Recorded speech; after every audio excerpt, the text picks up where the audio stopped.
Good evening. Not quite sure if everybody's with us, if anybody's with us, but you can give a like if you are with us this evening for the bedtime story.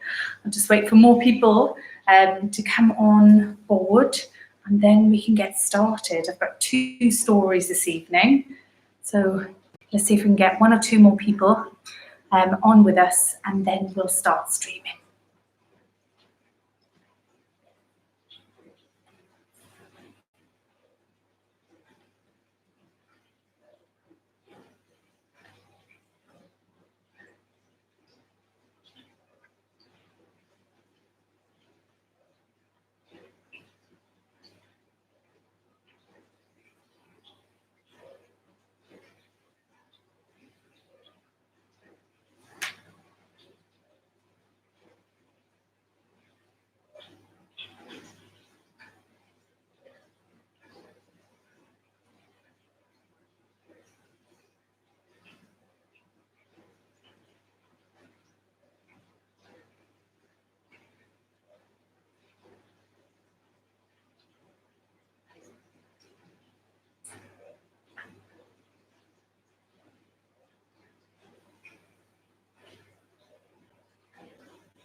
So give me a thumbs up if you're on, and thank you very much for joining us this evening. I'm just waiting for a few more people to come on and we can start live streaming our story. I've got 2 stories this evening. I'm really looking forward to sharing these stories with you. Some of my favourite stories.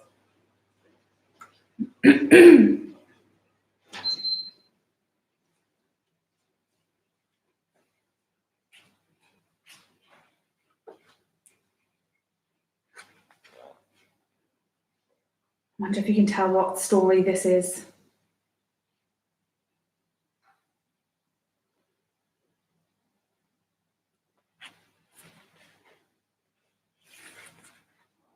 Give me a like if you're online and you're listening to the bedtime story this evening.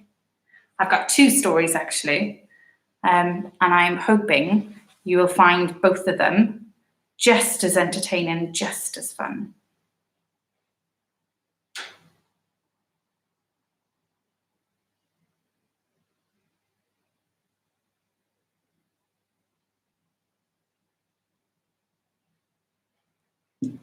Perfect.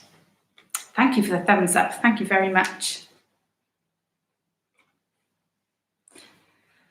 Okay, let's see. More thumbs up. Thank you. Hope everyone's cozy and warm and ready to settle down for the evening. Such a lovely evening. I wonder what you've been doing today.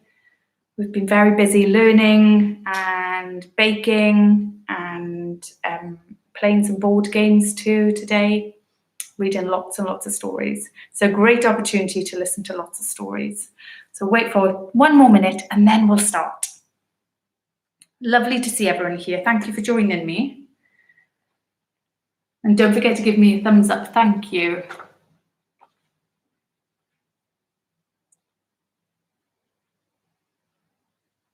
I love this story.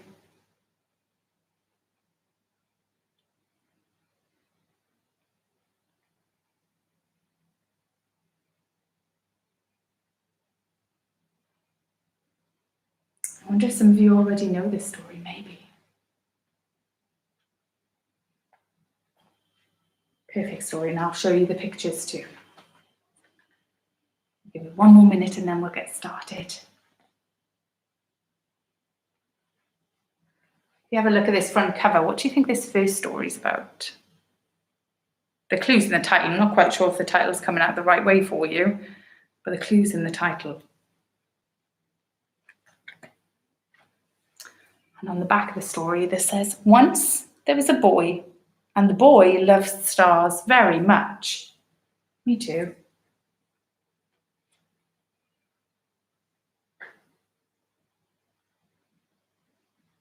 Okay, I think we're going to get started then.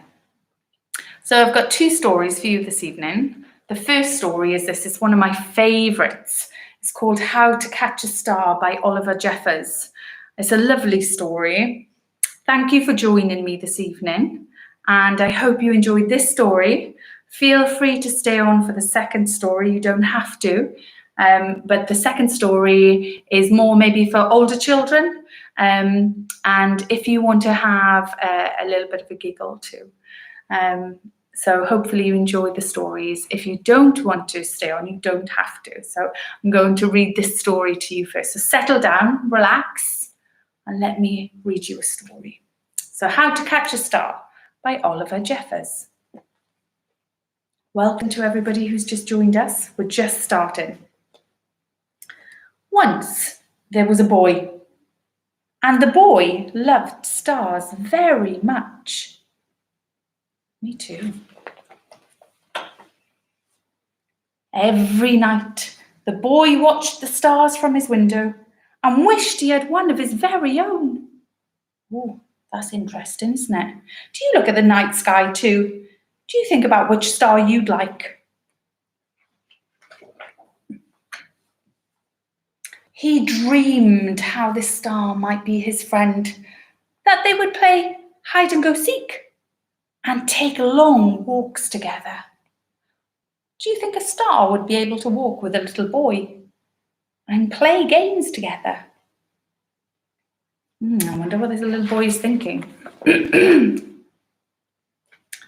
boy decided he would try to catch a star. He thought that getting up early in the morning would be best, because then the star would be tired from being up in the sky all night long. Great idea. So the next day he set out at sunrise. But he couldn't see a star anywhere. He sat down and he waited for one to appear. He's having a good look round. Do you think one will appear? He waited and waited and ate lunch. Still waited. And he waited some more. And after dinner, he waited some more. Finally, just before the sun was about to go away, he saw a star. Is that when you see stars too? Just before the sun is going down over the horizon, a star appears. The boy tried to jump up and grab it, but he couldn't jump high enough. So very carefully, he climbed to the top of the tallest tree he could find, but still the star was way out of his reach. Poor boy. How's he going to get that star? Oh, he's got another idea. He thought he might lasso the star with a lifebelt from his father's boat. But it was much too heavy for him to carry. So that didn't work either. Climbing to the top of a tree. Maybe having a go with a lasso didn't work. Oh, this is a great idea. He thought he could fly up in his spaceship and just grab the star. But his spaceship had run out of petrol just last Tuesday when he flew to the moon. Oh dear. Perhaps he could get a seagull to help him fly up into the sky and reach the star. But the only seagull he could find didn't want to help at all. Not a very friendly seagull, is it? The boy thought he would never catch a star. Just then, he noticed something floating in the water. What could it be? It was the prettiest star the boy had ever seen. Just a baby star. Must have fallen from the sky.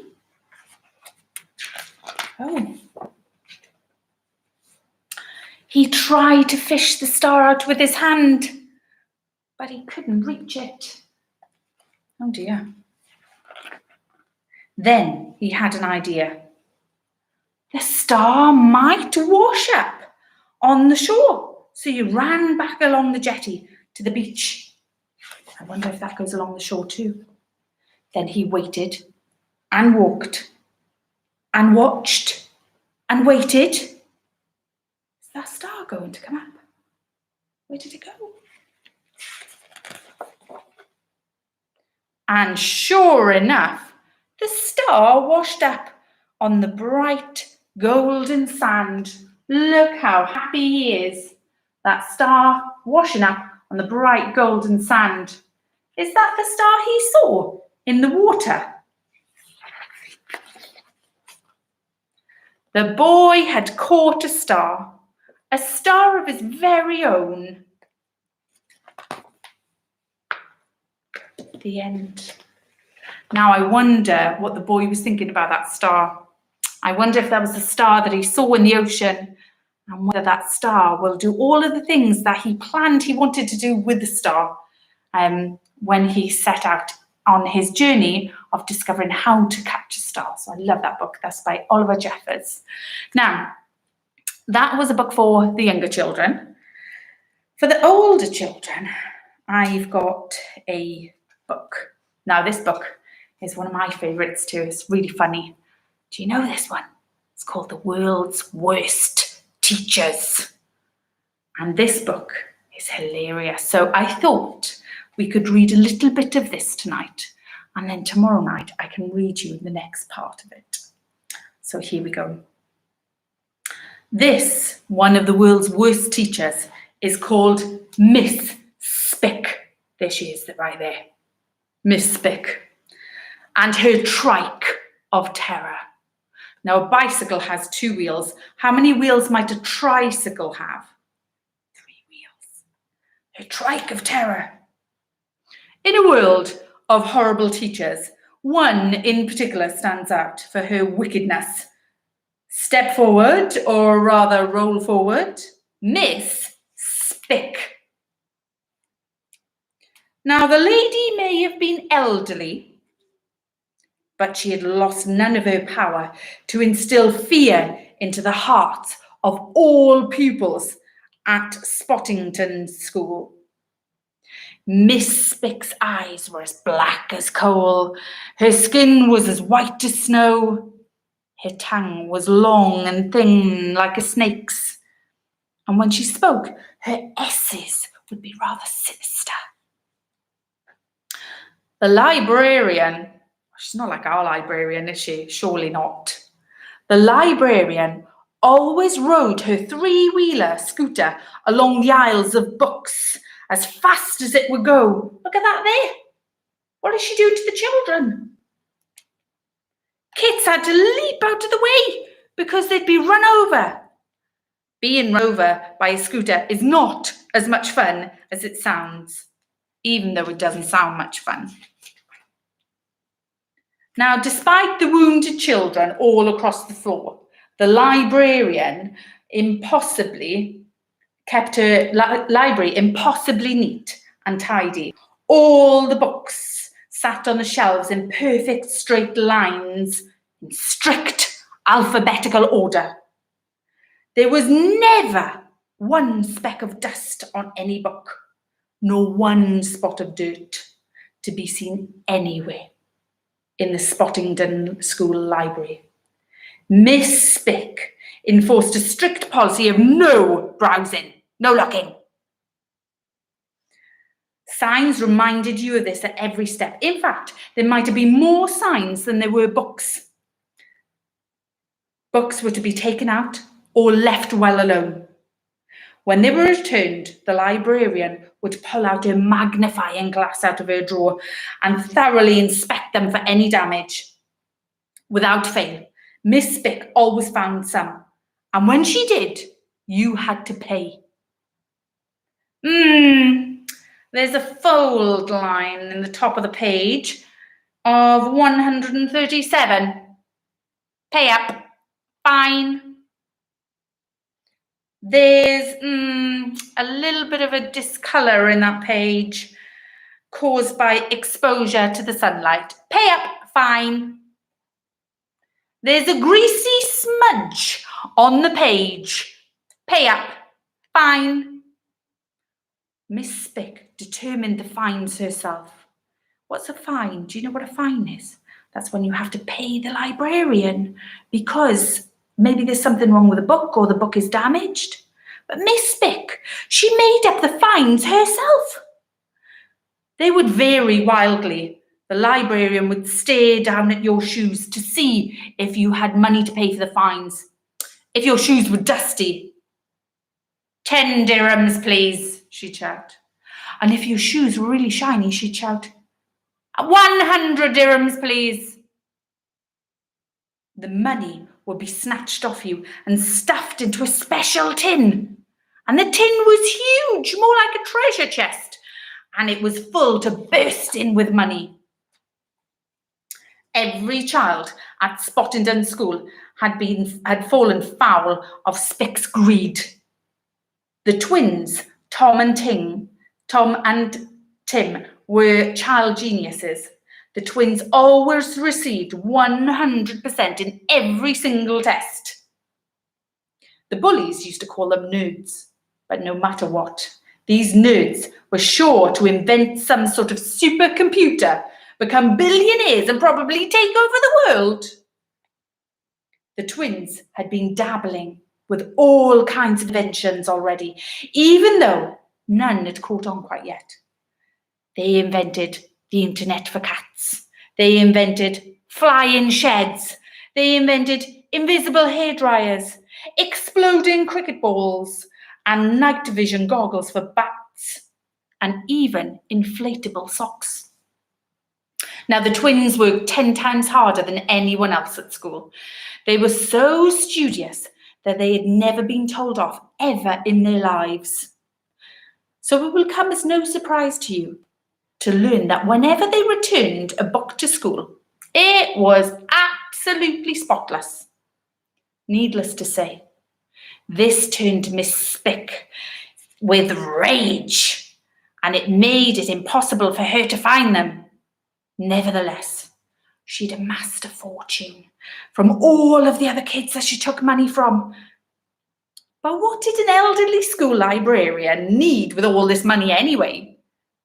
Well, to soup up her scooter. She wanted the best scooter ever, and that's what she was saving all of that money for. This was her scooter, her new scooter with all of the modifications. Blindingly bright headlights, a cage at the front to put small children inside, a snakeskin seat, and a parachute at the back for stopping in an emergency. A booster battery, black respray, and go faster stripes.